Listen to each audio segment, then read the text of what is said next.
ขอถวายความเคารพแด่พระเถระครูบาอาจารย์พระเจ้าประสงค์จุตนจุองค์ขอเจริญพรกับศรัทธาสาธุชนผู้เข้ามาติดตามรับชมรับฟังรายการสารธรรมยามดึกตั้งสถานีวิทยุออนไลน์ของวัดสันทรายวันนี้ก็มาพบมาปะกัน แล้วก็ขอเชิญท่านผู้รับฟังตั้งการลิงก์สัญญาณไปที่สถานีวิทยุวัดไฝหินตำบลสุเทพอำเภอเมืองจังหวัดเชียงใหม่ขึ้น 104.50 เมกะเฮิรตซ์ทุกท่านตัวที่รับฟังอยู่ณขณะเวลานี้อาตมาภาพพระครูวรสุตเขตเจ้าวาดวัดสันทรายตำบลสีดงเย็นอำเภอชัยประการจังหวัดเชียงใหม่ก็ทำหน้าที่ในการนำสารธรรมนำฝากกับทุกท่านในยามเด้อกันยายอี้ต้องขออนุโมทนากับ6ท่านที่กำลังติดตามรับชมรับฟังอยู่ในเวลานี้ตัวอนุโมทนากับโยมสมเพชรพุทธปันดิเข้ามาติดตามรับชมรับฟังในช่วงเวลานี้ตัวเข้ามาแล้วก็ช่วยกันกดไลค์กดแชร์คอมเมนต์ทักทายอุจาสนทนากันเข้ามาแต่นอในช่วงการเวลานี้ศรัทธาญาติโยมน้อยยามดึกมาพบมาปะกันในยามดึกแล้วก็วันนี้ก็เอาหูปหน้าค่อม ขึ้นหน้าจอในยามดึกเตือนศรัทธาญาติโยมก็เพื่อเป็นอนุสติเตือนจิตเตือนใจเฮาท่านทั้งหลายเนาะเพราะว่าการดำเนินวิถีชีวิตของมนุษย์คนเฮาศรัทธาญาติโยมเนาะทุกวิถีชีวิตนั้นก็เป็นไปบนผืนโลกใบนี้โลกที่เปรียบประดุจดังโรงละครใบใหญ่เฮาทุกท่านนั้นได้มาแสดงลีลาบทบาทชีวิตกันอนุโมทนากับโยมทวีศักดิ์ทิวาสุรเดชเข้ามาติดตามรับชมรับฟังในช่วงเวลานี้ตัวก็เหมือนกับนักปราชญ์ท่านแต่งบทประพันธ์คำกลอนเอาไว้ว่าอันโลกเรานี้ดังลงละครมนุษย์นิกรทุกชาติภาษาตั้งร่ายรำทำทีท่าตามลีลาแห่งบทละครบางครั้งก็เศร้าบางคราวก็สุขบางครั้งก็ทุกข์หัวอกสะท้อนมีร้างมีรักมีจากมีจรพอจบละครชีวิตก็ลาศรัทธาญาติโยมทุกท่านทุกชีวิตเป็นไปอย่างนี้เนาะก็เกิดขึ้นตั้งอยู่ดับไปเป็นปกติธรรมดาเกิดแก่เจ็บตายของวิถีชีวิตของมนุษย์คนเฮาเป็นไปกันอย่างนี้ทั้งนั้นเนาะศรัทธาญาติโยมนาคอมก็เช่นเดียวกันเนาะญาติโยมถ้าว่าไปแล้วก็ตั้งเอาบ่ฮู้จักบ่ได้ฮู้ถึงประวัติชีวิตของเปิ้นก็จะว่าก็เป็นนักแสดงตลกคนหนึ่งที่ก็แสดงบทบาทได้สมบทบาทเนาะทำเมื่อคนคลายจากความทุกโศกมีเสียงหัวเราะมีรอยยิ้มเมื่อได้ยินเสียงได้พอการแสดงของนักคอมโดยเฉพาะอนุโมทนากับโยมสมเพชรพุทธปันดิได้แชร์ต่อไปแหมนึ่งแชร์อนุโมทนาตัวโดยเฉพาะคำว่าไอ้สัตว์เนาะญาติโยมก็เป็นคำโอ้ที่ถ้าเป็นคนอื่นโอ้นี่ก็เฮาก็จะไม่ค่อยพอใจเนาะแต่นักคอมมีอย่างหนึ่งก็คือเวลาว่าคำนี้มาไผ่ๆก็ให้หัวเพราะเป็นสิ่งที่เปิ้นกำหนดมาอย่างนี้เนาะอนุโมทนากับโยมดาราทิพย์ปัญญาเข้ามาติดตามรับชมรับฟังคอมเมนต์เข้ามาตัวกับสาธุเจ้าค่ะอนุโมทนาตัวอนุโมทนากับคุณรวยมหาเห่งเข้ามาติดตามรับชมรับฟังแล้วก็คอมเมนต์เข้ามาตัวกับสาธุครับอนุโมทนาตัวอนุโมทนากับโยมกิติฝอยจันทร์เข้ามาติดตามรับชมรับฟังเข้ามาแล้วก็ช่วยกันกดไลค์กดแชร์กันเป็นตัวกดไลค์กดแชร์กันเป็นตัวนักคอมนี่ก็ญาติโยมเนาะถ้าใครรู้ถึงประวัติเปิ้นก็ชีวิต บ่ได้โรยไปด้วยกลีบกุหลาบแต่ๆเนาะก็ทุกยากลำบากนะแต่ก็อาศัย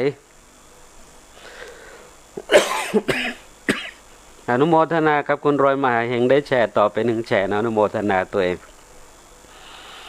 อาศัยความมุมานะพยายามและก็ความสู้ชีวิตนะตามเมื่อนักคอมก็ประสบความสำเร็จแล้วก็ประสบความสำเร็จแล้วก็มีชื่อมีเสียงสุดท้ายก็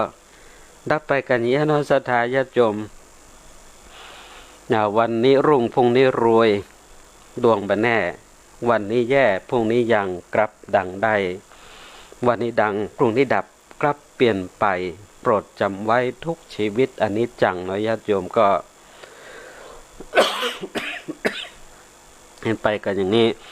วันนี้ต้องขออภัยแต่เนาะฟังไปเตยไอไปเตยนะญาติโยมเนาะโอ้ไปเตยไอไปเตย นะก็เป็นแห่งบรรยากาศนึงเนาะในยามดึกกันอย่างนี้ ฟังเสียงไอเตยก็คงจะเข้ากับบรรยากาศดีในยามดึกนะญาติโยม ก็เป็นช่วงเวลาที่เราก็ดำเนินวิถีชีวิตกันไปอย่างนี้เนาะญาติโยมก็โควิดโควิด -19 เนาะญาติโยมเนาะโควิด -19 ก็เป็นสิ่งที่เราทุกท่านก็ต้อง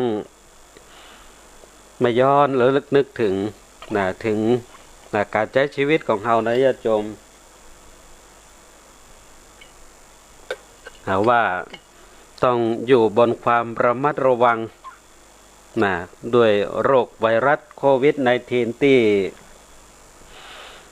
กำลังระบาดอยู่ในเวลานี้เนาะญาติโยมเนาะบอกว่าไผก็มีโอกาสที่จะติดได้เหมือนกันทั้งนั้นบอกว่าไผก็มีโอกาสที่จะตายด้วยโควิดกันทั้งนั้นฉะนั้นก็อยู่ที่ว่าเราจะระมัดระวังป้องกันตัวกันขนาดไหนแล้วญาติโยมเนาะขอบคุณท่านพระมหาพานุมาตรแก้วชนะเข้ามาติดตามรับชมรับฟังจากทางกรุงเทพมหานครตัวเองญาติโยมทุกท่านรู้ถึงนักคอมก็เป็นคนที่เรียกว่าควบคุมอารมณ์คนตัวเองได้ดีเนาะญาติโยมถ้าว่าแล้วก็นักแสดงตลกขึ้นไปบนเวทีถึงแม้ว่าอยู่ตั้งลุ่มก่อนจะขึ้นเวทีประสบกับปัญหาอย่างก็ตามเมื่อขึ้นบนเวทีแล้วก็ต้องทำหน้าที่ของตนเองสลัดอารมณ์ทั้งหลายทั้งมวลที่อยู่ตั้งลุ่มเวทีขึ้นไปก็ต้องคุมอารมณ์เพื่อที่จะสร้างเสียงหัวเราะคือกับผู้คนขอบคุณท่านพระบุญมามหาปัญโยเข้ามาติดตามรับชมรับฟังในช่วงเวลานี้ตัวก็ถึงเรื่องของการคุมอารมณ์ศรัทธาญาติโยมการคุมอารมณ์เพิ่นบอกว่า เฮานั้นจะไปโอ้อย่างตอนที่เฮาโศกเศร้าเสียใจจะไปโอ้อย่างตอนที่เฮาโศกเศร้าเสียใจเพราะตอนที่เฮาโศกเศร้าเสียใจเนี่ยญาติโยมมันบ่ใช่ความรู้สึกที่แท้จริงของเฮาอนุโมทนาโยมกาญจนาศิลาแก้วได้แชร์ต่อไป1แชร์นะขออนุโมทนาตัวเวลาที่เฮาโศกเศร้าเสียใจเพิ่นบอกว่าจะไปโอ้อย่างเตื้อคุมอารมณ์ไว้ก่อนเวลาที่เฮาโอ้ในช่วงเวลาที่เฮาโศกเศร้าเสียใจนั้นมันบ่ใช่เป็นความรู้สึกที่แท้จริงของเฮาในเวลานั้นเนี่ยเฮากำลังอยู่กับอารมณ์ที่โศกเศร้าเสียใจญาติโยมจะไปฟังอู้อย่างเตื้อดีบดีมันจะทำให้เกิดความเสียหายกับชีวิตของเฮาชีวิตของเฮาอาจจะพังลงไปในขณะเวลาที่เฮาโศกเศร้าเสียใจแล้วเฮาบ่คุมอารมณ์อย่างออกไปเนาะญาติโยมซ้ำเตื้อเวลาที่เสียอกเสียใจเวลาที่ผิดหวังเนาะญาติโยมซ้ำเตื้อก็จะออกมาซ้ำเตื้อ ทำเมื่อชีวิตเท่านั้นพลาดไปมีบางพ่องนี่นะญาติโยมในเวลาที่กำลังเสียใจนะกำลังผิดหวังอยู่กับเรื่องราวกับเรื่องของการทำงานเนาะบางคนถึงกับประชดชีวิตตัวเก่า บอกกับเจ้านายบอกกับนายจ้างว่าขอลาออกเนี่ยญาติโยมเนาะเพราะในเวลานั้นมันไม่ใช่ความรู้สึกที่แท้จริงแต่เวลาที่โอ้ออกไปแล้วคำโอ้นั้นมันเป็นนายเขาในญาติโยมเนาะก็เป็นว่าได้ลาออกจากงานไปเห็นแล้ว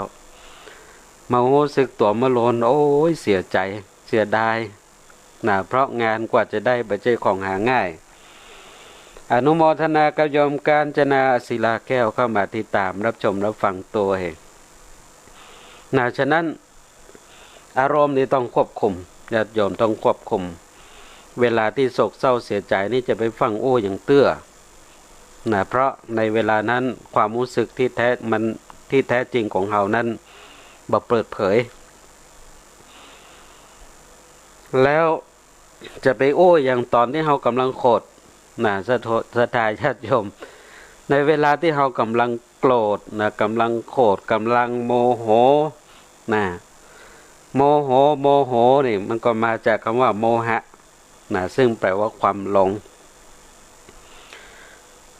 เปิ้นจึงบอกว่าจะไปโอ้อย่างในเวลาที่เรากำลังโมโหเพราะมักเป็นคำโอ้ที่หักหานน้ำใจคนอื่นเวลาที่เราโกรธเราโมโหเนี่ยญาติโยมแล้วเราโอ้อย่างออกไปในซ้ำเตื้อมันเป็นคำโอ้ที่หักหานน้ำใจของคนอื่นโอ้ทำให้คนอื่นนั้นเจ็บอกเจ็บใจด้วยคำโอ้ของเราในเวลาที่เราโกรธญาติโยมดีบ่ดีเขาจะเสียเปื้อนดีบ่ดีเขาจะเสียมิตรดีบ่ดีเขาจะเสียเสียชื่อเสียเสียงเสียหน้าที่การงานเพราะความโมโหโทโสของเขานั่นเองอนุโมทนากับโยมอัมพรเสนยองเข้ามาติดตามรับชมรับฟังในช่วงเวลานี้ตัวฉะนั้นในเวลาที่เราโมโหที่เรากำลังโกรธจะไปโอ้อย่างเตื้อคุมอารมณ์ระงับอารมณ์เอาไว้ก่อนมีนักต่อนักนสถาญาติโยมคนที่เสียด้วยเวลาที่โมโหแล้วอู้ญาติโยมเนาะชัดๆญาติโยมเนาะดังผู้หลักผู้ใหญ่ของเฮานี่แหละลุงทั้งหลายนี่แหละญาติโยมเนาะเวลาโกรธแสดงอาการฉุนเฉียวเกรี้ยวกราดในเวลาที่สัมภาษณ์อยู่โอ้เสียหายเลยญาติโยมนะเสียหายแต่เสียภาพลักษณ์หมดแต่ญาติโยมอนุโมทนากับโยมอัมพรเสนยองคอมเมนต์เข้ามาตัวกราบสาธุเจ้าอนุโมทนาตัวเองฉะนั้นเวลาที่โกรธจะไปโอ้อย่างเตื้อมันจะหักหานน้ำใจของคนอื่นแล้วมิตรภาพทั้งหลายทั้งมวลก็จะงดจะหายญาติโยมฉะนั้นเวลาที่โกรธนี่จะไปโอ้อย่างเตื้อคุมอารมณ์ไว้ก่อนคือความโกรธมันหายไปก่อนคือความโกรธนั้นมันลดระดับลงให้กรรมก่อนญาติโยมเนาะเพราะว่าความโกรธเปิ้นเปรียบเหมือนกับไฟกล่องหนึ่งญาติโยมไฟนั้นมันฮ้อนไฟนั้นมันฮ้อนมันเผารนจิตใจมันเผาทุกสิ่งทุกอย่างคือหมดไหม้ไปได้ก็ด้วยไฟยิ่งเป็นไฟคือความโกรธแล้วญาติโยมนั้นยิ่งอันตรายยิ่งอันตรายเลยทีเดียวฉะนั้นต้องระมัดระวัง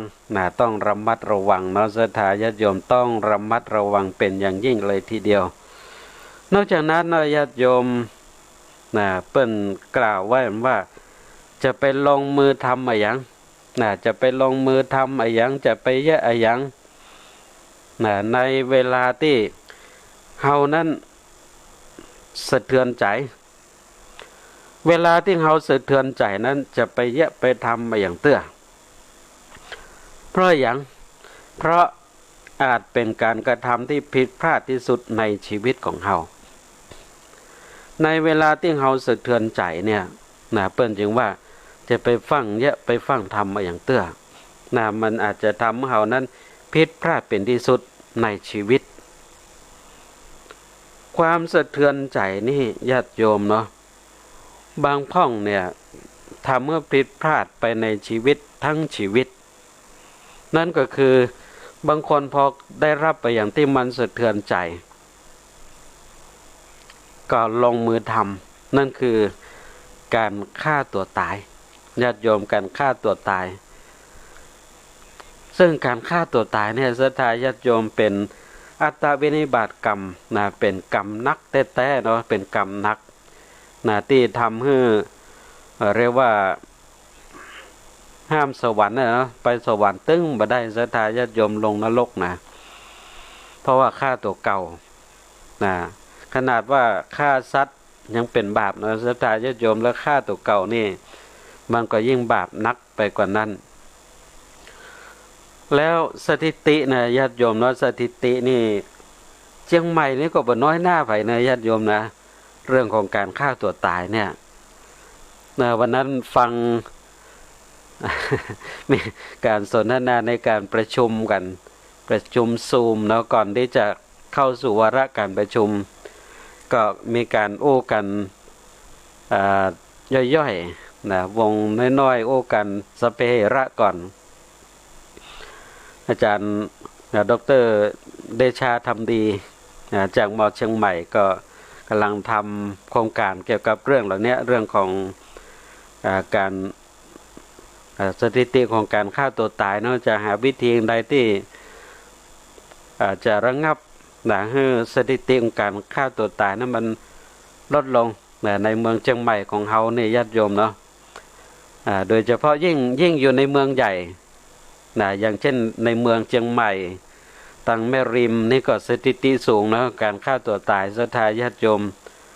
ก็เพราะมาจากเนี้ยเป็นว่าเวลาที่เรากำลังสะเทือนใจนะเป็นว่าจะไปลงมือทำมาอย่างเตื้อคุมอารมณ์ไว้ก่อนคุมอารมณ์ของเราไว้ให้ก่อนญาติโยมแล้วสถิตินี้ก็น่าคิดญาติโยมนะสถิติเนี่ยเพิ่นบอกว่าการฆ่าตัวตายเนี่ยนะสถิติที่ฆ่าตัวตายสำเร็จนี่ญาติโยมฆ่าตัวตายสำเร็จนี่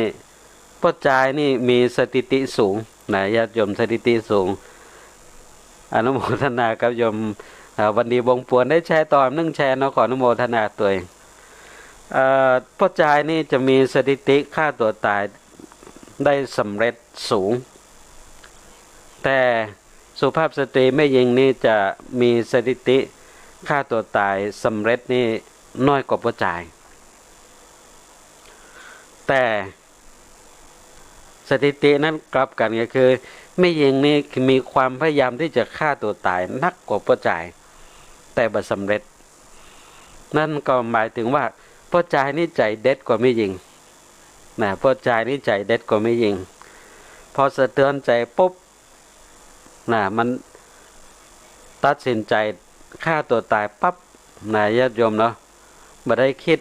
คิดบ่ได้ไตร่ตรองบ่ได้คุมอารมณ์แต่สุภาพสตรีแม่หญิงนี่คุมอารมณ์ให้ได้ดีจึงทำให้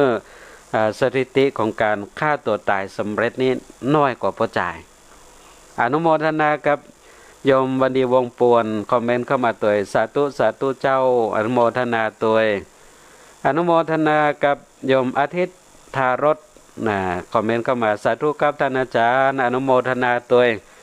อนุโมทนากับ11ท่านที่กำลังเข้ามาติดตามรับชมรับฟังในช่วงเวลานี้ตัวนะขออนุโมทนาฉะนั้นนี่ญาติโยมเนาะเรื่องของการฆ่าตัวตายอันนั้นคือการลงมือในขณะเวลาที่เฮานั้นสะเทือนใจอนุโมทนากับโยมหมื่นชัยวงศ์เข้ามาติดตามรับชมรับฟังคอมเมนต์มาตัวสาธุสาธุครับอนุโมทนาตัวเข้ามาแล้วก็ช่วยกันกดไลค์กดแชร์กับเนอร์กดไลค์กดแชร์คนละแชร์คนละแชร์เนอร์ คอมเมนต์เข้ามาอุจากันตัวและก็สำหรับท่านที่รับฟังทางการลิงก์สัญญาณไปที่สถานีวิทยุวัดไฟหินคลื่นกรัมที่104.50 เมกะเฮิรตซ์นั่นก็รอในช่วงท้ายๆรายการเนาะเดี๋ยวจะเปิดสายหน้าใหม่ให้โทรศัพท์เข้ามาอุจาสนทนากันเนี่ยศรัทธาญาติโยมระหว่างพ่อใจกับแม่หญิงนี่แม่หญิงจะมีจิตใจที่ละเอียดอ่อนกว่าพ่อใจแล้วก็มีการควบคุมอารมณ์ได้ดีกว่าพ่อใจจึงทำให้สถิติการฆ่าตัวตายสำเร็จพ่อใจนี่สูงแต่ว่าของแม่หญิงนี่สถิติฆ่าตัวตายสำเร็จนั้นอยู่ในอันดับที่ต่ำแต่ถ้าพอไปถึงเจตนาความพยายามที่จะฆ่าตัวเก่านี่ไม่ยิ่งมีนักกว่าไม่ยิ่งมีนักกว่าไม่ยิ่งนี่กึดแล้วกึดแหมกึดแล้วกึดแหมเนี่ยเนาะศรัทธาญาติโยมฉะนั้นเพิ่นยังว่าเวลาที่เรากำลังสะเทือนใจนั้นจะไปลงมือทำเตื้อเพราะอาจเป็นการกระทำที่ผิดพลาดที่สุดในชีวิตศรัทธาญาติโยมเนี่ยอย่างที่ว่าเนาะถ้าเขาสะเทือนใจแล้วเขาลงมือทำบางทีชีวิตทั้งชีวิตของเขานี่ก็หมดเลยเนาะฆ่าตัวตายนี่หมดเลยอนุโมทนากับโยมลำพรบุตรศักดิ์เข้ามาติดตามรับชมรับฟังคอมเมนต์เข้ามาตัวสาธุสาธุเจ้าอนุโมทนาตัวเพราะการฆ่าตัวตายนั้นเป็นบาปนักนะญาติโยมเนาะกรรมนักเรียกว่าสวรรค์นี่บ่เท่าอู้นะบ่ได้ไปแน่นอนนิพพานก็ยิ่งร้ายบ่ต้องกล่าวถึงฉะนั้นนี่ต้องควบคุมอารมณ์ตัวเก่าดีๆหน่อยญาติโยมเนาะควบคุมตัวเก่าดีๆควบคุมตัวเก่าควบคุมอารมณ์เวลาที่สะเทือนใจอย่างแล้วก็จะไปลงมือทำเตื้อยับยั้งชั่งใจควบคุมอารมณ์ไว้ก่อนเพราะว่าอาจจะเป็นความผิดพลาดที่สุดในชีวิตของเฮานอกจากนั้นศรัทธาญาติโยมเพิ่นว่าอย่าตัดสินเรื่องราวต่างๆในตอนที่อารมณ์ของเรากำลังแปรปรวนอารมณ์บ่คงที่อารมณ์แปรปรวนเพิ่นบอกว่าจะไปตัดสินเรื่องราวต่างๆเตื้อเพราะนั้นอาจเป็นการตัดสินที่จะทำให้เฮานั้นเสียใจไปตลอดชีวิตตอนที่อารมณ์ของเฮาแปรปรวนอารมณ์ยังบ่คงที่ญาติโยมเราต้องเรียกว่าจะไปตัดสินเรื่องราวต่างๆเตื้อฉะนั้นการควบคุมอารมณ์จะทำได้ดีก็อยู่ในการที่เฮานั้นฝึกหัดได้ฝึกฝนจิตใจของเฮานักน้อยมากใดนั่นก็คือการเจริญสมาธิภาวนาศรัทธาญาติโยมอันเนี้ยสำคัญเพราะอย่างเฮาต้องเข้าวัดมาสวดมนต์เพราะอย่างเฮาต้องทำสมาธิเพราะอย่างเฮาต้องเดินจงกรมเพราะอย่างเฮาต้องเจริญวิปัสสนาเพราะมันจะเป็นตัวที่ทำให้เรียกว่าเฮาสามารถที่จะควบคุมอารมณ์ของเฮาได้ดีควบคุมอารมณ์ของเฮาได้ดีก็อยู่ที่ว่าเฮาจะฝึกฝนกันขนาดไหนเนาะในเรื่องของการปั้มเป่งภาวนาของเฮาเนี่ยศรัทธาญาติโยมเนาะบำซ้ำเตื้อเนี่ยลูกหลานเยาวชนที่มาอบรมคุณธรรมจริยธรรมเนี่ยญาติโยมเนาะในค่ายคุณธรรมอย่างต่างๆท่านเตื้อก็มักจะถามพระวิทยากรครูบาอาจารย์ว่านี่ยังต้องทำสมาธิยังต้องเดินจงกรมญาติโยมก็ด้วยความเป็นละอ่อนก็ยังบอกถึงสิ่งต่างๆเหล่านี้แท้ที่จริงแล้วคือการฝึกการควบคุมอารมณ์เพราะ อารมณ์นั้นนะเวลาที่อารมณ์แปรปรวนนี้จะไปฟังตัดสินใจอย่างเตื้อเพราะว่ามันจะทำให้ชีวิตของเราเนี่ยนะบางทีบางครั้งก็จะพบกับความเสียใจไปตลอดชีวิตเพราะการตัดสินใจในขณะเวลาที่อารมณ์นั้นกำลังแปรปรวนอารมณ์นั้นยังบ่คงที่นะเป็นเรื่องสำคัญเลยเราศรัทธาญาติโยมเรื่องของการที่เราจะต้องฝึกนะเจริญสมาธิภาวนาเดินจงกรมนะซ้ายย่างหนอขวาย่างหนออย่าเราศรัทธาญาติโยมเปิกกันไปเยอะนะตามเตือเราอ่อนก็เป็นที่ตลกเขากันนะญาติโยมเราอ่อนไม่ก็หูมันจังว่าจังกึดเหรอมันเตือมาซ้ายย่างหนอใส่ย่างหนอใส่ย่างหนอเราศรัทธาญาติโยมนี่เราอ่อนมันก็จังกึดจังว่าฝึกนะพอการก้าวย่างของเท้านะพอเวลาจะก้าวจะย่างจะเตียวนะญาติโยมก็พอควบคุมฝึกสติฝึกอารมณ์ให้อยู่กับการก้าวย่างนะบางพ่อฝึกใหม่ๆยังบ่ตันหูนะเพิ่นก็ว่าเวลาที่เราจะเดินจงกรมก็ต้องดูถ้าเพิ่นว่าซ้ายเพิ่นให้เอาสติกำหนดที่เท้าซ้ายซ้ายย่าง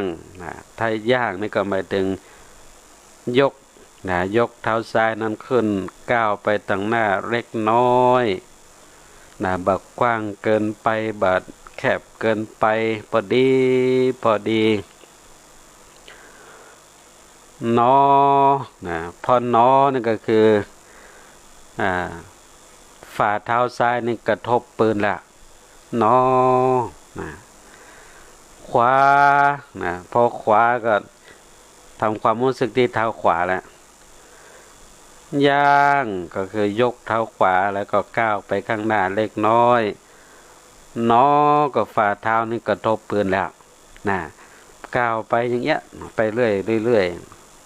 เป็นการฝึกสติควบคุมอารมณ์แล้วเวลานั่งสมาธิทั้งสมาธิก็ดูลมหายใจพอลมหายใจเข้าลมหายใจออกหายใจเข้าพูดหายใจออกโทอย่างต้ยลมหายใจเป็นการฝึกควบคุมอารมณ์ฉะนั้นนี่คนที่ฝึกสมาธิเจริญสมาธิคนเข้าวัดสวดมนต์ทั้งหลายทั้งมวลเนี่ยศรัทธาญาติโยมนะมันจะควบคุมอารมณ์ได้ง่ายแล้วก็การควบคุมอารมณ์จะเกิดขึ้นโดยอัตโนมัติมันจะรู้สึกตัวโดยอัตโนมัติศรัทธาญาติโยมเวลาที่เรากำลังโคดเนี่ยเขาจะรู้สึกตัวปุ๊บเขาโคดมันจะตัดอารมณ์โคดลงไปเลยเรียกว่ามีเซฟตี้คัทคอยตัดอารมณ์ที่มันได้ร้ายบดีนั้นออกไปซึ่งก็จะเป็นผลดีแก่ชีวิตของเราแล้วสุดท้ายศรัทธาญาติโยมเพิ่นบอกว่าจะไปห้าปากไปเตื้อในตอนที่เราดีใจศรัทธาญาติโยมในตอนที่เราดีใจนี่จะไปห้าปากไปเตื้อเพราะอย่างศรัทธาญาติโยมมันอาจจะนำเอาความอึดอัดแล้วก็ลำบากใจมือเฮาในเวลาที่ดีใจจะไปฟังฮับปากอย่างไผเตื้อเนอะศรัทธาญาติโยมบางคนเนี่ยโอ้ยดีอกดีใจในเวลานั้นเนี่ยเนาะ เดี๋ยวดีใจเคลิ้มอกเคลิ้มใจยกตัวอย่าง คนถูกหวยญาติโยมเนาะคนถูกหวยถูกปัจเจนักญาติโยมเนาะสุกสัก20 บาทเนี่ยแต่อารมณ์นั่นเป็นอารมณ์กำลังดีอกดีใจอนุโมทนากับ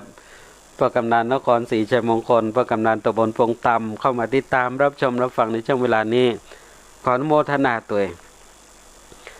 อารมณ์นั้นกำลังเป็นอารมณ์ดีใจศรัทธาญาติโยมพอดีพอดีเปิ้นมาบอกบุญมาบอกบุญเป็นเจ้าภาพเป็นเจ้าภาพแปลงวิหารเป็นเจ้าภาพเจ้าฟ้าปันลมญาติโยมเนาะ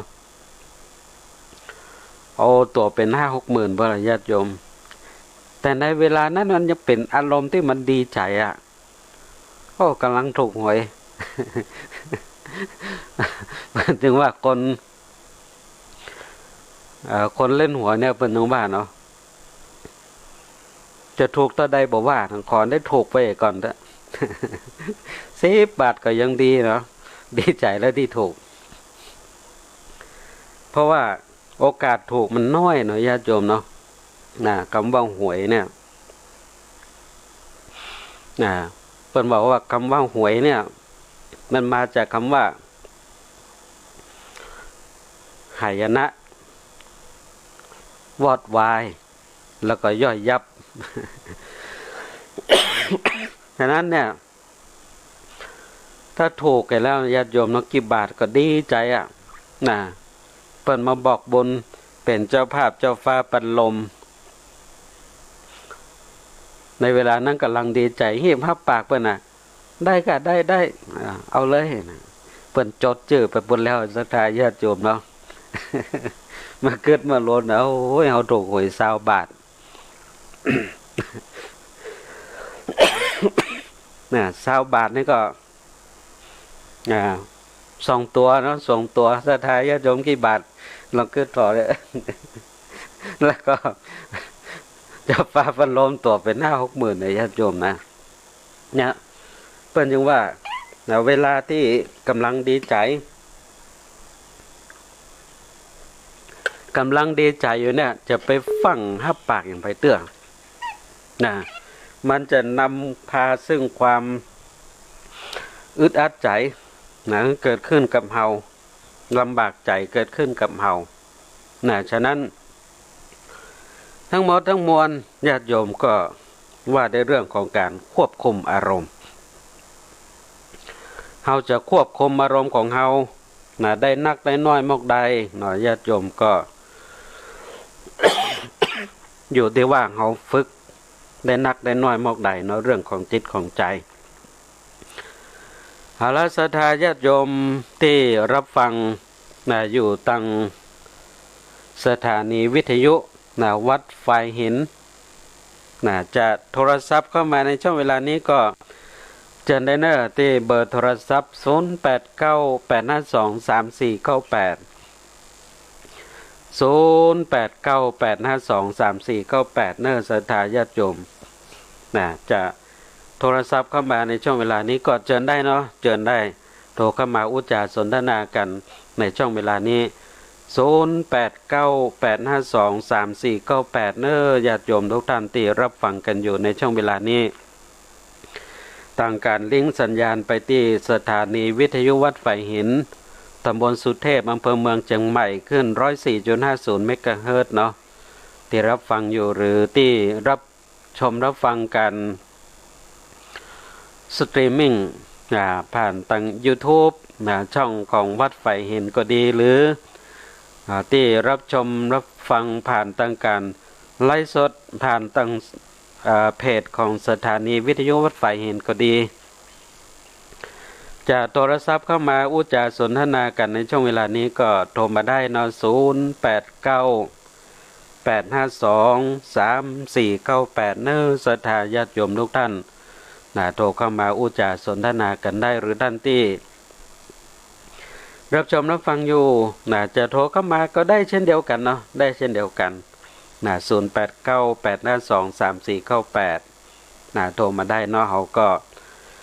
พบปะกันทุกวันจันทร์เนาะยามดึก4 ทุ่มถึง5 ทุ่มปะกันทุกวันจันทร์ก็วันนี้ก็เป็นวันจันทร์ที่3เดือนพฤษภาวันนี้ก็ตรงกับเดือน8เหนือ แฮม7 ค่ำวันพวกวันศีลเนอะญาติโยมเนาะพวกวันศีลก็จะไปเริ่มเนาะสวดมนต์ไหว้พระทำบุญสุนทานกันในวันศีลญาติโยมฉะนั้นก็เป็นช่วงโอกาสเวลาที่เรามาพบมาปะกันในช่วงการเวลายามดึกในวันจันทร์ก็ท่านใดที่รับฟังกันอยู่ก็โทรกันมาได้เนาะโทรกันมาได้0898523498ท่านใดที่รับฟังกันอยู่โทรกันเข้ามาตัวเน้อในช่วงเวลานี้เนาะจะได้รู้ว่าโอ้ไผฟังอยู่พ้องอยู่ตั้งใดโทรเข้ามาได้แล้วก็รายงานสภาพอากาศก็ได้ตัวเนาะ ตีนไหนฝนตกตีนไหนฮ้อนโทรกันมาได้หมดเนาะโทรเข้ามาอุจจาสนทนากันก็เป็นช่วงการเวลาที่เรามาพบมาปะกันด้วยเหตุแห่งธรรมนำปางเราได้มาพบมาปะกันในช่วงการเวลาอย่างนี้ญาติโยมทุกท่านก็ต้องขออนุโมทนากับทุกท่านตัวที่ก็ยังอยู่เป็นคู่เป็นกิมกันยังอยู่รับฟังกันอยู่เป็นคู่เป็นกิมกันในยามดึกกันอย่างนี้ต้องขออนุโมทนากับทุกท่านกันตัวเอาละเสียงสายแรกในยามดึกวันนี้เจริญพรสวัสดีค่ะเจริญพรแล้วเพิ่งมาฟังสองที่แม่จะเปิดมาให้กันค่ะได้ประโยชน์ขนาดเลยค่ะได้ประโยชน์เนาะเรื่องการควบคุมอารมณ์เนาะใช่ค่ะเพราะว่าเป็นคนค่อนข้างอารมณ์ร้อนนะคะมาฟังแล้วตู้มันตรงใจมากเลยอะค่ะแม่เปิดลูกฟังทุกวันเลยค่ะที่จะโทรมาเดี๋ยววันนี้โทรมาตื่นเต้นค่ะฟังจากทางไหนนิยมเป็นฟังจากแม่ริมค่ะแม่ริมค่ะก็ต้องอนุโมทนาแต่เนาะที่ฟังกันเนาะโทรเข้ามาตัวเอง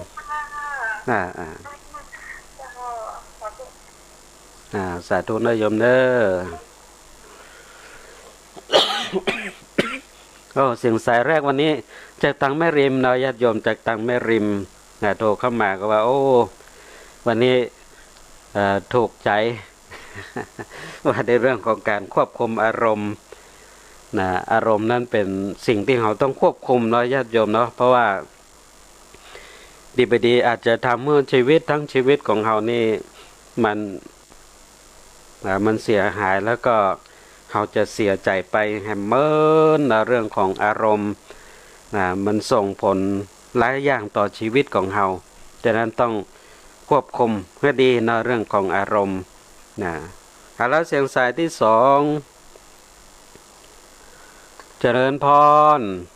นมัสการเจ้าเก่าเจ้าเดิมตั้งเพศฝนตกกว่าท่านบัดตกก็แม่บัดตกมันตกตอนกลางวันละพูดถึงความดีใจปากว่าดีปลายปี62ไม่ถูกรางวัลที่5ซ้อน2 ตัวไปเนาะได้2 ต่อ81ตอนนั้นน่ะดีใจมดไป500นะความดีใจไปเปิดขึ้นหลานมันว่านึงแม่นะจะไปมาถูกแค่2 ตัวไปหลานมันลูกกรุงเทพที่เขาไปทำงานมาเนาะแล้วไปเลี้ยงพี่สะใภ้วันเกิดแม่ก็ปากบ่ดีไปได้ถูกแท้นะถูกวันที่5แหมยกเปียไปมีโดนเลี้ยงจังไป500ในชีวิตแม่บันทึกปี60แม่เคยถูกวันที่4เตื้อแม่ตาลกระจินตะเปิ้นนั้นกองเนาะตอนนั้นน่ะปี59มันแม่ก็ตาเด้อเปิ้นเอา10,000กับ1,100เนาะแม่ก็ซื้อหวยมา2 ใบพี่1เมษายนปีใหม่แม่ถูกวันที่4ใบว่ะหมดไป500ดีใจแม่อยู่คนเดียวอดได้เนาะเลี้ยงเนอเเพิ่งท่านว่าไปงานปากมันเตือนแม่ก็นึกถึงเรื่องนี้แต่แม่ก็ใจหัวเนี่ยฟังเนี่ยเนาะ โอ๊ตมาได้ซ้ำอยู่คนเดียวมีที่โอเนาะปากบดีเนาะอ้ายไปแหม3 ปันแผ่ฟังดัดเด็ดวันนี้วันจันทร์น่ะข่าวแล้วฟังมาฟังสาธุนะเจ้าข้าว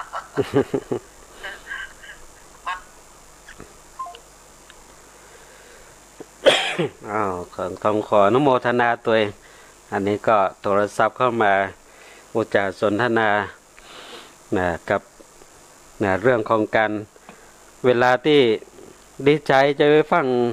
ฮับปากอย่างไพเตื้อเนาะ เดี๋ยวจะเสี่ยงสตังค์หัวใจจ้องใจตังนะ ก็ท่านได้ฟังกันอยู่เนาะท่านได้ฟังกันอยู่โทรเข้ามาได้เนอะ0898523498เนอะ0898523498เนอะศรัทธาญาติโยมที่รับฟังกันอยู่โทรกันเข้ามาโตยเนาะจะได้รู้ว่าไปฟังกันที่ไหนตั้งใดพ่องไปฟังอยู่จ้าในยามดึกอย่างอี้ดึกมาแล้วน่าจะรับกันแล้วแต่ไผยังนอนดึก หรือว่านอนแล้วสะดุ้งตื่นวันนี้วันจันทร์เปิดฟังกันเนาะก็โทรมาตัวน้อมโทรมาอู้จาสนทนากันจะได้อู้ได้จาได้ฮู้กันเนาะแล้วก็ท่านผู้รับฟังบอกว่าจะอยู่ที่ไหนก็จะได้ฮู้ตัวว่าเฮาไม่ใช่ได้นั่งฟังคนเดียวลุ้นนี่ยังมีคนฟังเต็งเฮาหลายที่หลายคนหลายแห่งอันนี้เนาะก็จึงได้เชิญชวนทุกท่านฟังกันอยู่โทรกันเข้ามาโดย0898523498เนาะบอกว่าจะฟังทางวิทยุก็ดีบอกว่าจะรับชมรับฟังทางการไลฟ์สดอยู่ก็ดีเนาะก็โทรกันเข้ามาได้โทรกันมาได้แล้วก็ช่วยกันกดไลค์กดแชร์กันไปตัวกดไลค์กดแชร์กันไปตัวคนละแชร์คนละแชร์ในการที่เฮานั้นมาพบมาปะกันในช่วงการเวลายามดึกของวันจันทร์อย่างนี้เนาะก็เป็นช่วงการเวลาที่มาพบมาปะกันญาติโยมทุกท่านก็เรื่องของการดำเนินวิถีชีวิตของเฮาบนโลกใบนี้ดังที่ได้กล่าวถึงไปในเบื้องต้นอะไรญาติโยมนะว่าโลกใบนี้ถ้าว่าไปแล้วก็เปรียบเหมือนกับโรงละครใบใหญ่ที่เฮาทุกท่านเกิดขึ้นมาแล้วก็ต้องมาแสดงบทบาทชีวิตของเฮาต่างผู้ต่างคนต่างก็แสดงบทบาทชีวิตของกันไปแสดงถูกต้องตามบทตามบาทของตัวเก่าก็ไปตามจ้องตามตางก็ดังบทละครที่เราจะต้องแสดงกันบทกลอนที่ได้กล่าวถึงในเบื้องต้นดังที่กล่าวถึงมาญาติโยมนะว่าอันโลกเรานี้ดังโรงละครมนุษย์นิกรทุกชาติภาษาต่างร่ายรำทำทีท่าตามลีลาแห่งบทละครบางครั้งก็เศร้าบางคราวก็สุขบางครั้งก็ทุกข์หัวอกสะท้อนมีร่างมีรักมีจากมีจรพอจบละครชีวิตก็ลากันหมดแล้วเนาะศรัทธาญาติโยมแล้วเสียงสายเมื่อตะกี้หลุดไปโทรมาใหม่เนอะ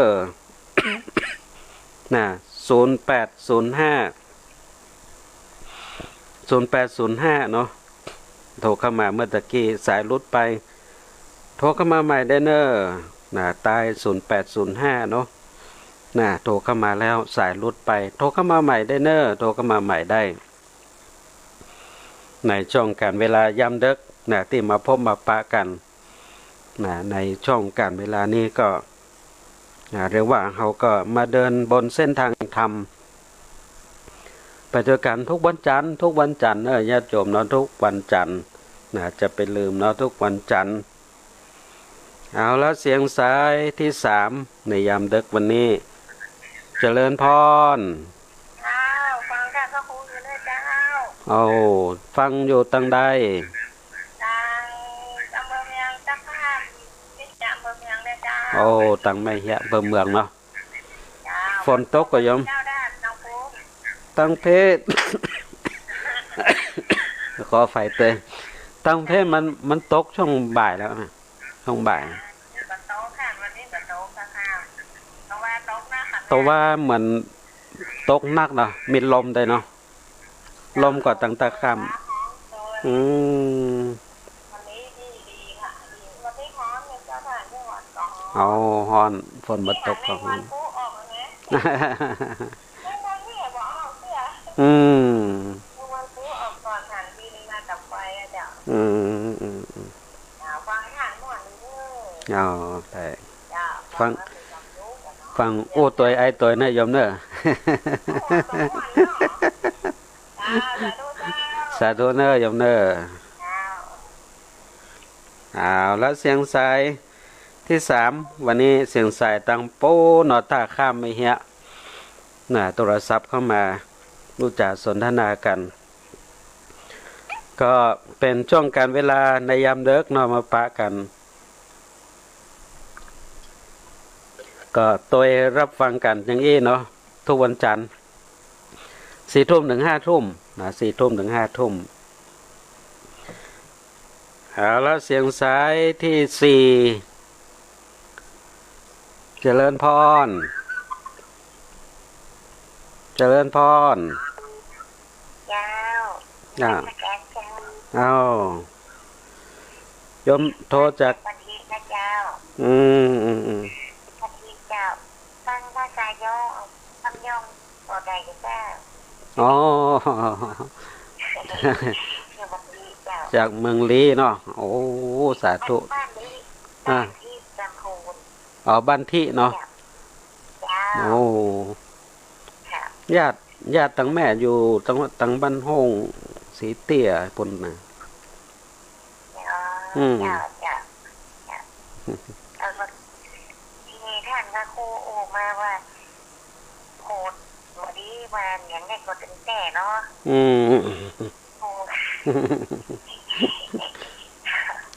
มันจังหวะไปเรื่อยเนาะ โหตอนโหดแต่กะ อืม เจ้า ก็สาธุอนุโมทนากับโยมแม่เนอะ เจ้า สาธุ ขอบคุณเจ้า สาธุเนอะ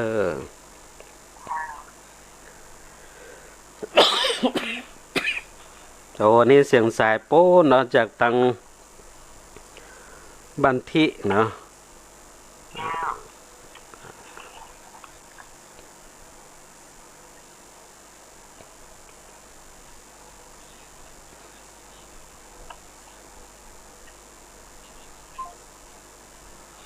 เอาแล้ว ต้องขออภัยนะญาติโยมโอ้ตัวไอตัวเป็นวัดญาติโยม เอาแล้วเสียงสายที่5วันนี้เจริญพร ไว้สาครับ อ้าว น้องเบลครับ โอ้สาธุสาธุ ครับเป็นกำลังใจด้วยนะครับสุขภาพแข็งแรงครับผม ได้เลยช่วงนี้อากาศแปรปรวนเนาะ เดี๋ยวก็ร้อนเดี๋ยวก็ฝนครับผมไว้สาครับ สาธุ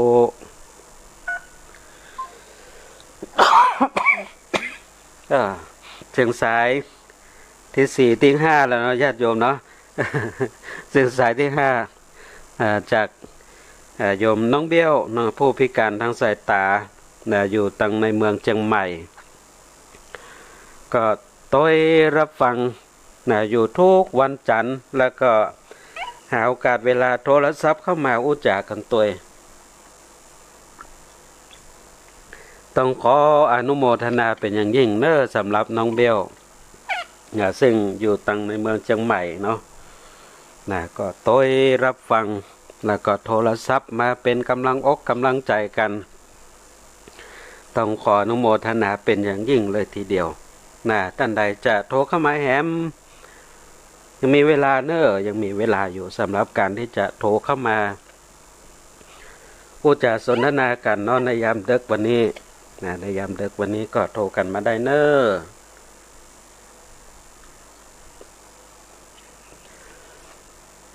0898523498ในญาติโยมทุกท่าน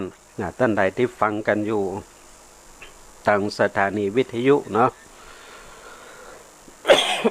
โทรเข้ามาได้เลยเนาะ0898523498เนอะญาติโยมทุกท่าน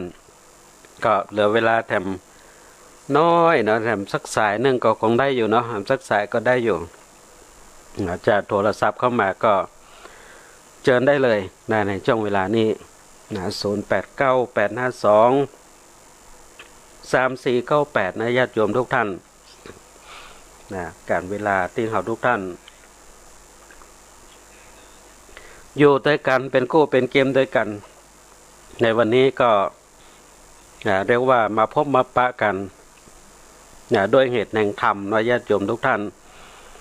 เอาแล้วเสียงสายที่6ในวันนี้เจริญพรเจ้าไหว้ศาลเจ้าแม่เจ้าอันจะเจ้าโอ้ขิงจะน่าจะแกนี่นะโอมแล้วมันจะหายไอนะเจ้าแม่โอมอยู่อย่างอันนั้นถ้าแย่คันคอแม่โอมมันก็หายแกนี่นะเจ้าใช่เจ้าไหว้ศาลเจ้าสาธุนะยมแม่เนอเจ้าสัตว์กลางสัตว์กระแป้งค่ะเจ้าอ๋อใจแล้วเจ้าสาธุแล้วเสียงสายจากโยมแม่ตังโป้นอสันกลางสันกำแพงโทรศัพท์เข้ามาตัวนะขออนุโมทนากับทุกเสียงทุกสายเตือนอที่โทรศัพท์กันเข้ามานะบอกว่าจะตังโป้นบันทิละโปนตังแม่ริมตังในเมืองเชียงใหม่ตังหนองแฝกสารปีนะสันกลางสันกำแพงนะโทรศัพท์กันเข้ามาอุจจาสนทนา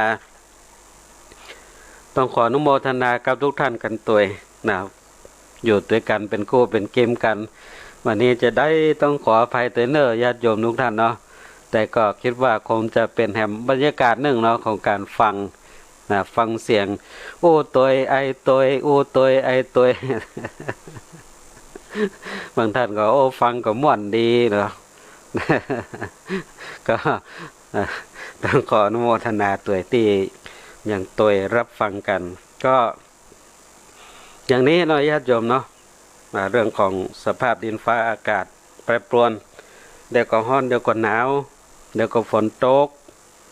ดูแลรักษาสุขภาพกันตัวจะไปเหมือนอัตมาภาพเดี๋ยวจะไปเสาะขิงอมเมกรรมก่อนอย่างโยมแม่บอกไว้เนาะต้องขออนุโมทนากับทุกท่านมาถึงช่วงท้ายรายการแล้วเนอะญาติโยมเนาะมาถึงช่วงท้ายรายการแล้วต้องขออนุโมทนากับทุกท่านกันตัวติดตามรับชมรับฟังกันแล้วก็ท้ายรายการเนาะท่านใดจะร่วมบุญสมทบกองทุนเผยแผ่ศีลธรรม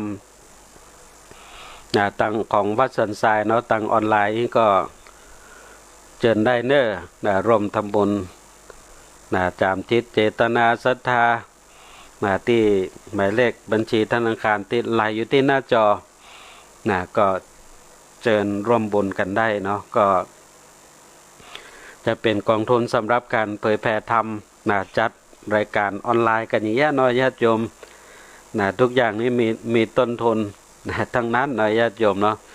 ไม่ว่าจะเป็นเครื่องใจอย่างทุกสิ่งทุกอย่างก็มีอายุของมันถึงเวลาก็ต้อง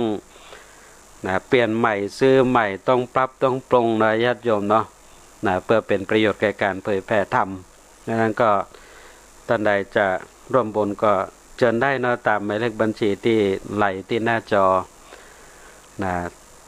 จะเท่าใดก็ตามเจตนาศรัทธาของทุกท่านเนาะเป็นบุญเป็นกุศลด้วยการที่เราได้เป็นธรรมทานกันอย่างนี้ศรัทธาญาติโยมทุกท่านก็ต้องขออนุโมทนากับทุกท่านกันตัวมาถึงช่วงท้ายของรายการแล้วก็เวลาก็ใกล้จะหมดลงแล้วเนาะก็ต้องขออนุโมทนากับทุกท่านกันตัวที่ยังตัวติดตามรับชมรับฟังกันอย่างเหนียวแน่นมั่นคงอยู่กับรายการสารธรรมยามดึกตัว นะฟังให้กำลังอกกำลังใจกันอย่างนี้เราต้องขออนุโมทนาเป็นอย่างยิ่งก็พอเวลาแล้วก็เวลาหมดเวลาแล้วเนอะศรัทธาญาติโยมเนาะก็ได้โอกาสได้เวลาที่จะนำรายการสารธรรมยามดึกจะลาท่านผู้ฟังกันไปด้วยโอกาสเวลาเพียงเท่านี้ขอพระคุณพระเถระครูบาอาจารย์พระเจ้าประสงค์จุตนจุองค์ที่เข้ามาติดตามรับชมรับฟังแล้วก็ขออนุโมทนากับศรัทธาญาติโยมที่รับชมรับฟัง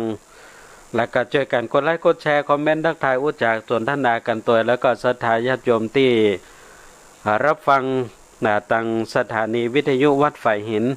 ตำบลสุเทพอำเภอเมืองจังหวัดเชียงใหม่ตัวที่ร่วมรับฟังแล้วก็โทรศัพท์เข้ามาอุจจาสนทนากันในวันนี้ขออำนาจของคุณพระศรีรัตนตรัยและก็สิ่งศักดิ์สิทธิ์ทั้งหลาย